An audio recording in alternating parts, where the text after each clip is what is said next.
मन क्या है, आत्मा क्या है, बुद्धि क्या है, शरीर क्या है, इन सब का डेफिनेशन मैं इतना क्लियरली आपको बता दूंगा ना, आप सोचकर दंग रह जाओगे, सुनकर दंग रह जाओगे। और बिल्कुल आसान शब्दों में, कोई ज़्यादा भारी भी नहीं है, एकदम इजी से इजी तरीका में बताऊंगा। बिल्कुल आप आसानी से आत्मा को समझ लेंगे कि आत्मा क्या है, मन क्या है, बुद्धि क्या है और शरीर क्या है।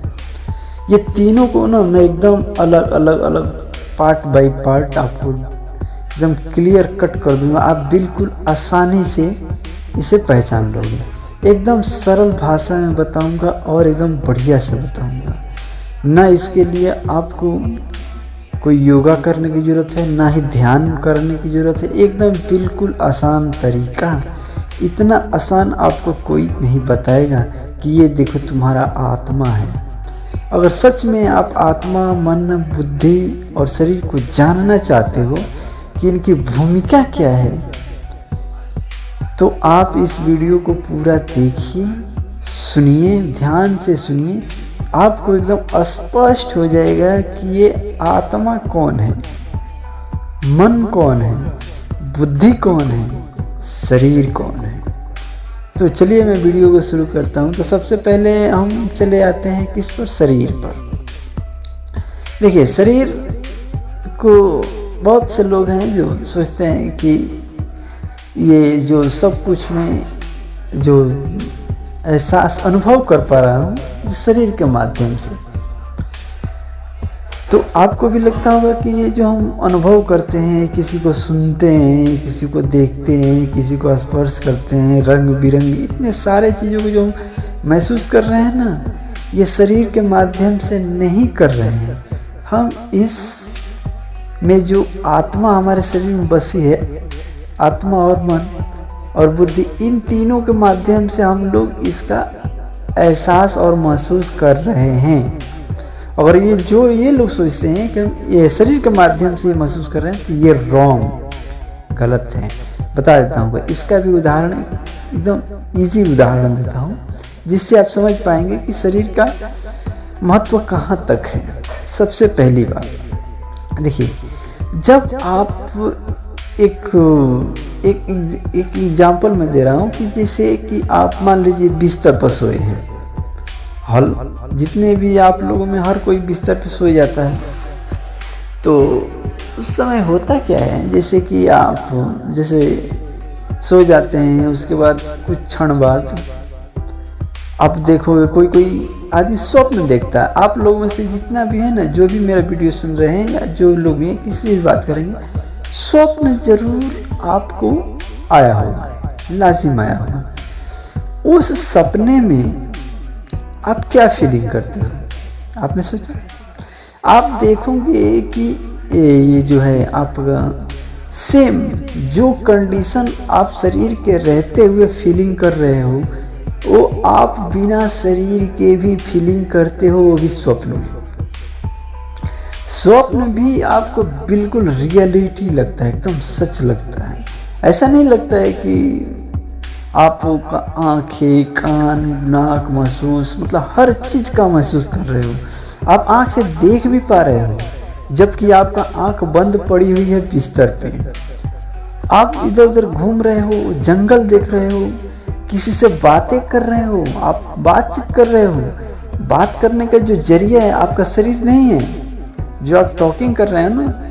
कई बार स्वप्न देखेंगे कि कभी कभी फ्यूचर का पास्ट अर्थात बीते हुए दिन का भी आता है, और कभी कभी प्रेजेंट टाइम का भी आएगा, और कभी कभी फ्यूचर मतलब भविष्य का भी सपना आ जाएगा। कभी कभी आपने ऐसा भी महसूस किया होगा कि जो आप स्वप्न देखते हैं, कुछ ही दिनों बाद वो घटना घटित हो जाती है।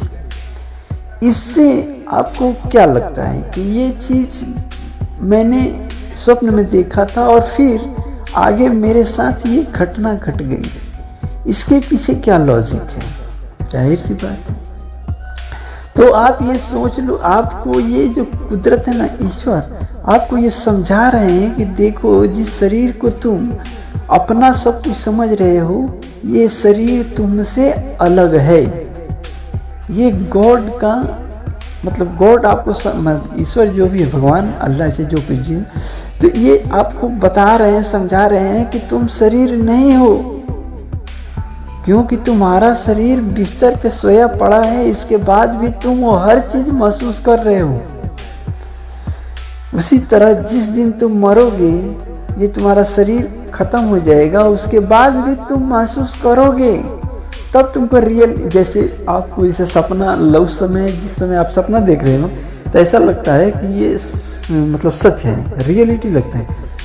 उसी तरह ये जिंदगी भी है कि जब तक आप इस जीवन में हो ना, तो आपको ये मतलब इस शरीर के माध्यम से आपको सब कुछ सच लग रहा है, लेकिन जैसे ही आप डेथ करोगे, मरोगे, उसके बाद जब आपका एक जब आप देखोगे ना जब सब कुछ, तब आपको समझ में आएगा कि नहीं नहीं, ये तो जन्म मैंने लिया था, ये झूठ मूठ के मैं शरीर के चक्कर में फंस कर मैं ये क्या क्या कर रहा था। तो आपको उस समय एहसास होगा कि नहीं, मैं शरीर नहीं हूँ, मैं एक आत्मा हूँ, ये तो शरीर एक माध्यम था हमारे कर्म करने के लिए, मैं बेकार फिजूल में अपना शरीर को ही सब कुछ अपना समझ रहा था। तो यहाँ तक आप क्लियर हो गया कि शरीर और आत्मा, मन, ये जो है यहाँ तक आप समझ गए होंगे कि शरीर आत्मा से अलग है, मतलब हमारे मन बुद्धि जितना है ना, इससे अलग है शरीर। शरीर एक माध्यम है, लेकिन फ्यूचर नहीं है इसका, ये ज़्यादा लंबी अवधि तक के लिए नहीं है शरीर, क्योंकि इस शरीर के बिना भी आप वो हर चीज़ महसूस करोगे। अब हम चलिए चलते हैं किस पे, आत्मा के बारे में। देखिए, आत्मा जो आप अंदर से ऑटोमेटिक हल्की आवाज आती है,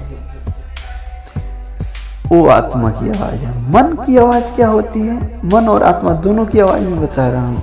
देखिए, मन जो होता है ना, वो संसार के जो स्वादिष्ट भोजन, पकवान, ईर्ष्या, क्रोध आपको अहम में रखेगा, भ्रम में रखेगा, आपको मतलब इन सब बातों का जो होगा ना, देखिए इन सब बातों में आपको इंटरेस्ट दिलाएगा, आपको मजा आएगा। जैसे आप खाना खाते हैं, आहा कितना अच्छा लग रहा है, ये आनंद जो ले रहा है ना, आनंद और दुख, शोक, आनंद और शोक जो मना रहा है, जिसकी वजह से आपको आनंद और सुख हो रहा है, ये मन है, समझ रहे हैं ना। लेकिन जो आपका अंदर से एक आवाज निकलती है, वो आत्मा की आवाज है। आत्मा आनंद या शोक नहीं मनाता, आनंद और शोक जो मनाता है वो मन है। और आत्मा क्या है, वो आत्मा कुछ नहीं मनाता, उस आपके शरीर को, धड़कन को वो प्रेशर देता है, मतलब ये ब्लड को चला रहा है, सब कुछ में शरीर को दिखा रहा है, लेकिन दुख सुख का जो एहसास जो कर रहा है ना, वो आपका मन है, समझ में। इस दुख सुख से जो इस सुख और दुख का जो आनंद और दुख जो मनाने वाला मन है, इसके एक अतिरिक्त जो होता है आत्मा, आत्मा आपको सही दिशा देगा, वो बहुत सूक्ष्म होता है। आत्मा का कोई, ये समझ लीजिए एक तरह का, जो मैं बता दूं, जैसे बुद्धि, जैसे कि कोई, जैसे मन में कोई, मन भी उतना ही बुद्धिमान है जितना आपका आत्मा है। आत्मा थोड़ा ज़्यादा बुद्धिमान है, मन क्या है, थोड़ा ये, इसको मन को क्या है, अपने संसारिक इच्छा, संसारिक जो आप इंद्रियों के द्वारा जो माध्यम से जो भोग करते हैं ना, इसकी अभिलाषा वो रखता है, ठीक है। इसका उसको लालच रहता है, ये ज़्यादा फोकस रहता है इसका इंद्रियों के सुख पे। तो और आत्मा का जो इंद्रियों के सुख के बारे में नहीं, वो भविष्य काल के बारे में सोचता है, उससे डिक्लेयर आपको वो बातें रखेगा, फिर ये अपना तर्क रखेगा मन, समझ रहे हैं ना। तो ये जो अपना तर्क रखेगा मन, और उसके बाद इसमें क्या है, बुद्धि इसको काम करती है, इसमें बुद्धि आपको डिसाइड करती है कि ये कौन सा सही है कौन सा गलत है। लेकिन एक चीज़ और है कि अगर आपका मन मजबूत हो गया तो आत्मा की बातों को दबा देगी, आत्मा को सुनने नहीं देगी।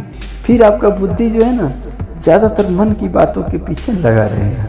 लेकिन जैसे ही आप आत्मा की बातों को सुनना शुरू कर देंगे ना तो ये मन जो है ना डाउन हो जाएगा। आत्मा बलवान हो जाएगी तो मन डाउन हो जाएगा। मन उसी इस आत्मा के हिसाब से ही काम करना शुरू कर देगा। हालांकि बीच बीच में वो फांकी मारेगा इधर उधर, इसको लालच एनी टाइम बनी रहती है। और जो है आप चलते हुए ज़िंदगी में चले जाएंगे। और जब आप जिसे कहते हैं ना कि इस मन के ऊपर आत्मा अगर सवार हो जाए तो आपको बस पूछो ही मत, आप दुनिया जीत लोगे। अपने आप को जीत गए तो समझ लो दुनिया जीत गए। यही मन, आत्मा और बुद्धि का काम है जो मैंने आपको इस वीडियो में बताया, बिल्कुल एकदम बेहतरीन तरीक़े से और अच्छे तरीक़े से। और आगे आपको अगर कुछ और इसके विषय में विस्तार से चाहिए तो मैं इसके विषय में और विस्तार से भी बताऊंगा इस वीडियो में, अगर आप कमेंट करते हैं चाहे और कुछ भी बारे में। हाँ तो दोस्तों आज के लिए भी बस इतना ही। अगले टॉपिक के लिए हमें इजाज़त दीजिए। नमस्कार, जय हिंद, जय भारत।